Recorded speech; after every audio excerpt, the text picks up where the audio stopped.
saya memohon menyarankan agar ayo kita harus memakai energi dengan bijak. Dengan bijak, yang tidak perlu saya sarankan jangan.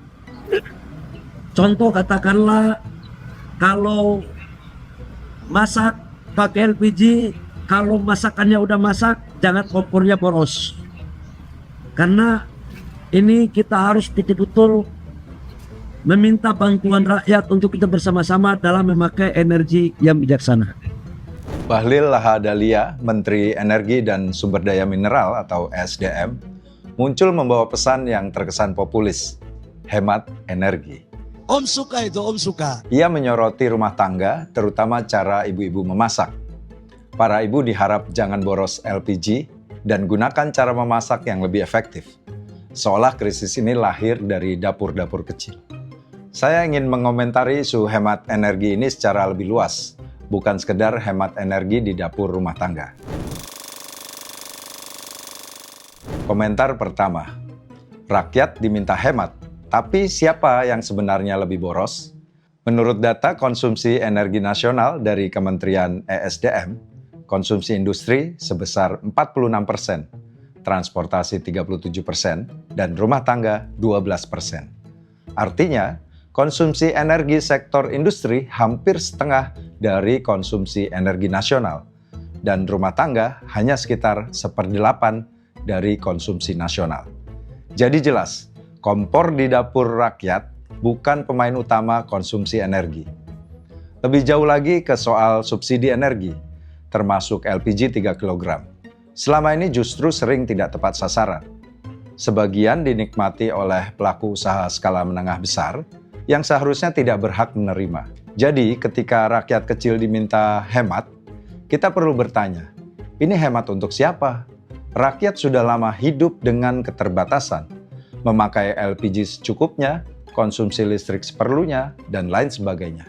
Yang belum dibatasi adalah konsumsi energi skala besar yang terus dibiarkan tumbuh tanpa kontrol ketat. Komentar kedua, krisis global dijadikan alasan, tapi pemborosan lokal dibiarkan. Konflik di Timur Tengah disebut, seolah itu satu-satunya sebab. Padahal, di dalam negeri, energi juga bocor kemana-mana.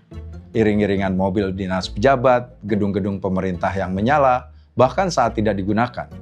Ini bukan sekedar gaya hidup, ini pemborosan yang sistemik. Dan ketika bicara efisiensi anggaran, kita juga melihat hal yang sama. Program seperti makan bergizi gratis menyerap anggaran raksasa. Tapi di lapangan muncul banyak masalah. Mulai dari tidak tepat sasaran, makanan terbuang sia-sia, hingga kasus-kasus keracunan. Artinya, bukan hanya energi yang bocor, tapi juga perencanaan.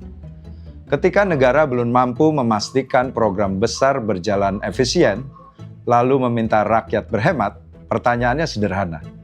Ini soal krisis energi atau krisis keteladanan? Komentar ketiga, Bahlil bilang jangan ada penimbunan BBM. Ini baik, tapi mari jujur. Siapa yang paling sering mengontrol distribusi? Dan siapa yang paling punya akses? Kelangkaan sering terjadi bukan karena rakyat kecil menimbun, tapi karena sistem yang membuka celah, distribusi yang tidak transparan, pengawasan yang lemah, hingga permainan di level atas yang jarang tersentuh. Memang mudah menunjuk rakyat kecil sebagai terduga pelaku penimbunan, sementara pemain besar tak pernah diungkap. Bukankah ini seharusnya jadi tugas pemerintah? Komentar keempat, hemat energi itu penting, tapi jangan lupa keadilan energi juga penting. Masalahnya bukan sekadar berapa banyak LPG dipakai. Masalahnya, siapa yang paling banyak mengonsumsi dan siapa yang paling sering disalahkan. Sekali lagi, soal hidup hemat, sejak dulu rakyat sudah terbiasa. Yang belum hemat itu gaya hidup kekuasaan. Kebijakan yang tak efisien dan proyek-proyek yang menguntungkan segelintir kelompok. Kalau benar ingin krisis ini dihadapi bersama, mulailah dari atas. Kurangi pemborosan negara, transparankan distribusi energi, dan tertibkan industri besar.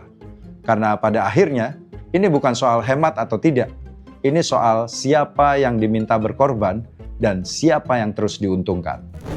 Kamu punya komentar lainnya? Tulis di kolom komentar ya.